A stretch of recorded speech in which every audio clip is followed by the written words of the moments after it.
feel like we're both in this situation because of a decision I made. And yeah, I think that's what sucks most of all. I think I just want somebody who wants me. Knows what they want, but at the same time can enjoy a little goofball sometimes. So. And wants kids. And wants kids. I really want to pretend to be surprised that Bailey went home, but I'm not. I saw it coming. She went on the wrong show, and it's sad that the guys didn't give her an opportunity to sort of develop a connection with her because she seemed like an amazing girl. She would have made amazing TV. So I'm pleasantly surprised that the producers were happy for her to go home. It's really sad, but anyway, it is what it is. And then the audacity for Lacy to want to set boundaries with Jotham after she has made out with Cooper doesn't make sense. And Jonathan is a mess. I said this before, I'll say it again. I love him. I think it's going to be great TV because the audacity for him to sort of, the moment Lacy walks out and then turn on his heart to say he's about to get busy. It's like, this guy is a menace and I love it. Anyway, hey there. Thanks for stopping by. Welcome to my channel. If you're new here, don't forget to subscribe, click the like button, turn on the notification bell for when I upload new videos, and definitely leave a comment. In this episode, I'll be reviewing Love Island Australia, Season 7, Episode 4. So we have all the islanders have come back from playing the previous game. You have Mick saying he liked the kiss with Isabel. On her part, Bailey sort of saying she really enjoyed the kiss with Mick. And it's sad because she's not his type and he won't tell her that you're not my type, which is just wasting her time. Shana says, she really likes Ross. Seeing him kiss somebody else made her jealous. So she really is not feeling Zach and she wants to focus on Ross. I think she's doing that because she knows she's a show-in with Ross. If she can get him to like her, he's going to be smitten and will never leave her. That's the impression that I get. For Jotham, he really liked his kiss with Gabby. No one is surprised with that. He really liked his kiss with Gabby and he enjoyed himself. So I'm not surprised that, that happened. So you have, Isabel go and speak to Connor and she's saying she didn't like her kiss with Mick. She doesn't understand why he even chose her to kiss her. And the audacity for Connor to be saying, oh, I don't understand why he's saying your kiss was the best because you are with me. And it's like, this guy's already being territorial week one. What will happen if they stay together the 2-3 weeks? He's going to be married to her. So the idea and the audacity to think that he is better than, I don't get it. You then have the islanders just hanging around the villa and they receive a text message to gather around the fire pit. Sophie Monk arrives and reveals that there's going to be a recoupling in the sense that Gabby and Mick will get an opportunity to couple up with someone. So Gabby and Mick stand at the fire pit. They sort of say who they want to couple up with. With Gabby, she says, they have great banter with this guy. He is hot AF. And also, she chooses Jotham. Nobody should be surprised. I think she's a better connection for Jotham than Lacy. I think Lacy just goes wherever the wind takes her. And so that's going to be a problem. For her to cry, kudos to Sophie to say to her, you're crying, but you don't know this guy's name. Why are you crying? She wasn't crying because Jotham was stolen. She was crying because she knew she was going to be going home. There was a possibility she was going to go home. And she played stupid games the moment she told Jotham to end things with Gabby and then decided to go and flirt with Mick. So she can't be sitting there and crying and saying, oh, me, and clutching her pearls. I'm not buying that. We had Mick. Mick said, the girl is beautiful. They had an instant connection. They shared a lovely kiss. And you had Bailey thinking it was her, which was really sad because he then chose to couple up with Jana. And the moment he coupled up with Jana, Cooper, got his knickers in a bunch because he was upset. He was saying, why are you picking her? She doesn't like you. And it's like, buddy, sit down. For Mick to say that, I'm really sad that in picking the girl I want, it's going to send my buddy home. Oh, who told you I'm going home? Buddy, please take several seats. You are not the main attraction. You are boring as I don't even know how to describe it. It's like watching paint dry. So the idea that you'd be offended that Mick picked your girl, that's the only storyline you're going to get. That's the only airtime, in my opinion, before you get dumped. I wish she was dumped immediately. But hey, that's just me. Anyway, so you have Sophie Monk reveal that, she separates the islanders, the girls on one side, the boys on one side, and leaves the two new couples in the middle. So she reveals that, the girls are going to decide which boy to dump. And the girls, I think, thought it was only one islander being dumped. So they went there, had a conversation. I guess it made sense who they picked, given the fact that all the other guys are in some sort of romantic connection. Sadly for Zach, Zach played himself, and he was right to say, I signed out, I sealed our destiny, because he should have stayed with Bailey. He wasn't getting married to Bailey next day. He should have stayed with Bailey, and he could have lasted in the villa a lot longer because Bailey had good relationships with the girls, and that could have saved them from any dumpings. So the girls decided to dump, Zach. The boys were then told, you need to go and decide. The boys sort of went, none of them were attracted to Bailey, regardless of how stunning she is, in my opinion. I feel like, someone of that sort of caliber should not be going on to Love Island Australia. We've seen this time and time again. So I'm not surprised that she was dumped. The guys decided to dump her. She was devastated because she said, she felt like she hadn't had her moment to shine. And it's like, yeah, maybe if you're after clouds, you haven't had a moment to shine. But if you've watched Love Island Australia before, you'd know that this was not your place and it was just a matter of time before you were dumped. So once the boys and the girls have chosen who they want to dump, Sophie reveals that they are going home. They are definitely dumping a couple, and it's like it's too soon for them to dump a couple. I hope they have participants that are going to come up. Sadly for Zach, yes, I always say they should bring older contestants. Yes, he was older, but he didn't have the look that the girls wanted, and he couldn't pick anyone's interest. So I'm not surprised that he has gone home. You then had Bailey go and pack her bag, and you had Zach go and pack his bag as well. And it was sad, really, to see them leave. I think it was too soon.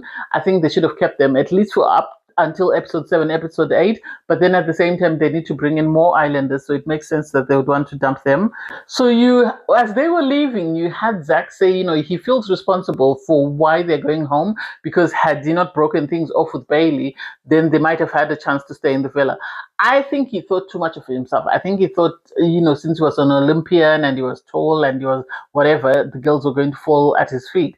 And sadly, the girls didn't. And so he overestimated his appeal to the girls. And for Bailey, there's nothing she could have done to win the guys. There's nothing. She made as much effort as she could to try and explore a connection. The boys weren't interested. So I'm not surprised that they both went home. You then had Cooper sit down for a chat with Jana, and you were saying, you can go all in with Mick if you want. You can give him all your energy. I don't understand why he picked you when you're not interested in him.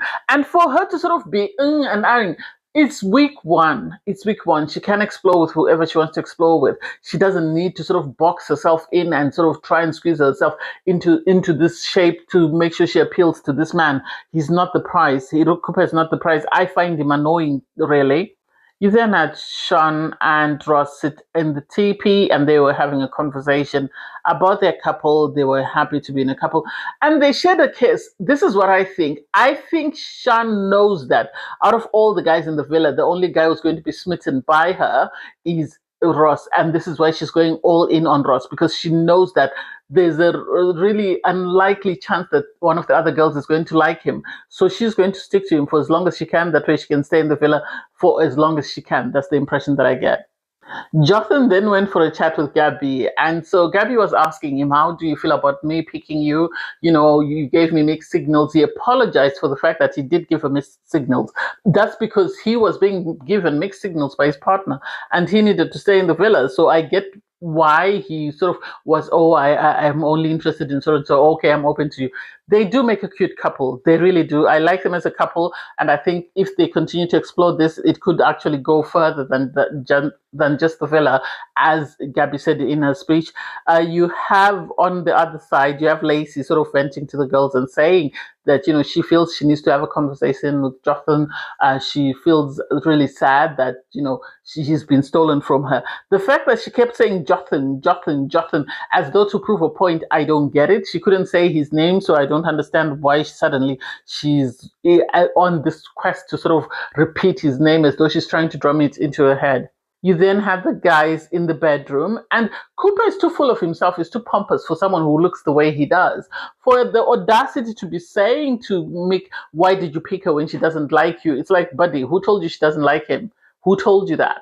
Just because she's saying it to you doesn't mean that she means it. It could be she's just telling you that so that she can secure her spot in the villa. So I didn't get why he said that to Mick. And kudos to Mick for standing his ground and sort of, not being baited by Cooper, because I think Cooper was expecting a reaction and he didn't get the reaction he was expecting from Mick. And so kudos to Mick.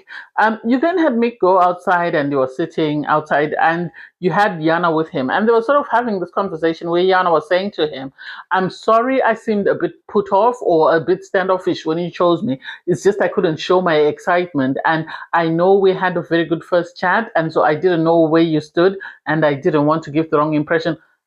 I think Jana didn't want to sort of rub it in Bailey's face because she knew how much Bailey liked Mick. And this is why she tried to not sort of seem either excited or unexcited by him picking her. I think she prioritized Bailey over this man. And I'm happy that she was able to clarify that. I'm happy you chose me. I'm open to getting to know you. If there's something there is. If there's nothing there, then that's okay. But don't think that I was offended or I felt some type of way about you choosing me. And it's like, kudos to her for speaking up for herself and not letting, Cooper be her mouthpiece. And then you have Cooper go into the bedroom with Lacy. Cooper and Lacy are there for the followers. That's it. They're there for the followers and the clout that comes with being an influencer. Because for them to go into the bedroom and start having this chat that didn't make sense, you had her sort of ask Cooper, how would you feel if I picked you? And it's like, how did it get from nowhere to suddenly you're asking each other, how would you feel if I picked you? And so I wasn't surprised that they kissed. I wasn't surprised. I feel like, yes, as much as they DM'd each other, a lot more must have taken place. And she might have been put off by him, or they've decided, like, let's milk this and pretend to be a couple. That way we're kept in the show. Because if we don't have a storyline, we're going to be sent home. Otherwise, the kiss was so random, it didn't make sense. And while she's busy doing this, you have Jonathan sort of having a conversation with Ross and saying, now that he's in a couple with Gabby, he wants to try and explore that as much as he can and see if there's anything there. Obviously, he's going to give Gabby his 100% attention. He doesn't want to sort of give mixed signals and be playing both girls. I was like, kudos to him. If that's what he wants to do, it is what it is. And I can only wait to see the drama that's about to ensue. You then had, Jonathan walk into the bedroom. And when he walked in, because you had Lacy and Cooper wiping the lipstick off their faces, he could tell something was going on. He couldn't quite read what was going on until he saw the lipstick. And I think seeing the lipstick was enough for him to say, okay, we're done. Because it's too soon. You can't say someone has stolen me and you're already making out with someone. That tells me that you're here for the games. You're not here for me, and you're going to pretend like you like me just so we can stay on the show. So I'm happy that, when she pulled him for a chat and she tried to sort of set boundaries, Jonathan said, it doesn't make sense. How is she telling me that I can't kiss Gabby when she has just kissed somebody? I've just walked into the bedroom and found her kissing somebody else. It's a double standard, really. It's a double standard, because had Jonathan done that, she would have burnt the whole villa to the ground. And the audacity for Cooper, given how he reacted to Mike picking Jana, it doesn't make sense. He was kicking and screaming, and then suddenly to go and kiss somebody else's girl, it doesn't make sense. Anyway, the Islanders get ready for bed. Everyone goes to bed. And the fact that Jonathan was sort of trying to sort of make out with Gabby without appearing to make out with her doesn't make sense. It doesn't make sense, the way he was rubbing up on her and stuff. I was just there and I was just laughing because he knows how to push boundaries. And sadly, Lacy has opened the door. So whatever Jonathan does for the rest of his time in the villa, she opened the door and he is just stepping into it. So the lights went out. Lacy couldn't sleep because Jonathan was having a conversation with Gabby, and then eventually she walked out. And Jonathan is a mess because I expected him to follow Lacy and find out, are you okay? What's going on? Do you need me? Do you need anything? For him to then turn on his heart with Gabby and then get busy, it's like, okay, she's giving her a taste of her own medication, and I don't know how she's going to feel the next day when she finds out that, they consented. Anyway, thanks guys for watching. Please don't forget to like, share, comment, and subscribe. Click on the link in my video to watch my review from episode 3. Bye guys.